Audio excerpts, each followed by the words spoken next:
Welcome back to this online workshop.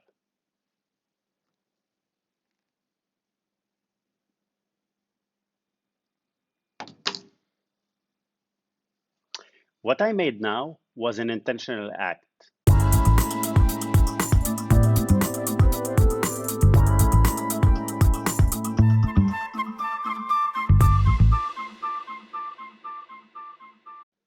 Did you see me angry? Did you see me upset? Did you see me distracted? All of those are not what you saw. This is what you felt.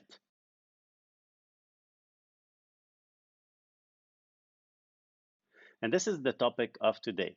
Today, we're going to talk about a tool called the ladder of inference. So, what is the ladder of inference? The ladder of inference is a tool that describes the thinking process that we usually go through without realizing. You just made a judgment on what you saw without realizing how this happened. And this happens to us a lot. And as ethics officers, we need to realize that a lot of times there are things that hinder our thinking without us realizing. So, to simplify that, let me explain to you the tool, and then we will be able to learn how to deal with situations using the tool. The first part of the ladder of inference is an observable data. We all observe the exact same thing. It's like a video recorder.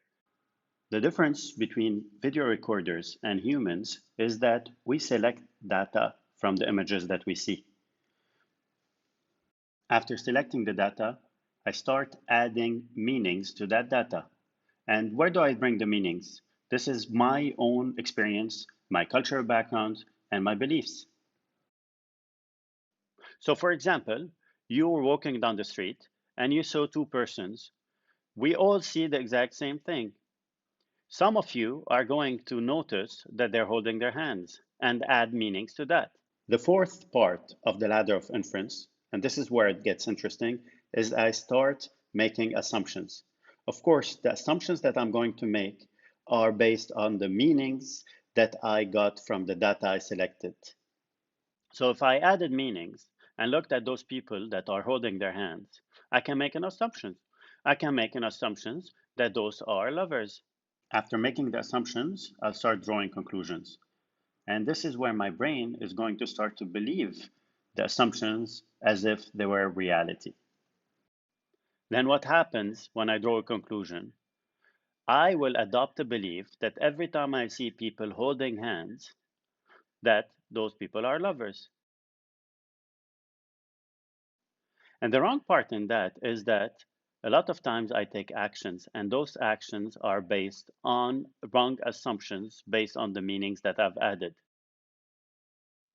Let me share with you a personal story to paint a picture on the ladder of inference. In my university years, I used to work as a salesperson assisting a car company in exhibitions. So I used to be paid only on commission. And one time, when we were opening the doors of the exhibition, two people came in. A suited guy, well dressed, very decent looking, and a guy that came with a lot of stains, paint stains, on his clothing. The sales manager looked at me and said, "Who do you want to cater to?" I said, "Of course, the suited guy." I was thinking about my commission. And the suited guy asked me all questions that you can ask about the car. He took like 45 minutes of my time asking silly questions and then thanked me and left. I was looking at my sales manager, and guess what? He was making the other customer sign, and the other customer bought three cars. Now, what happened? In my ladder of inference, I looked at the two guys and automatically added meanings that the suited guy is rich and is going to buy, and the guy who had stains on his clothing wasn't going to buy. And what happened is I made an assumption, as I just told you. My sales manager laughed and told me I knew all along that the suited guy is not going to buy.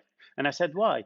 He said, "Why would a guy come to a showroom with stains on his clothing if he's not serious about buying?" He knew we had an offer and he wanted to buy. And this is how I missed a sale and a commission because I assumed wrongly.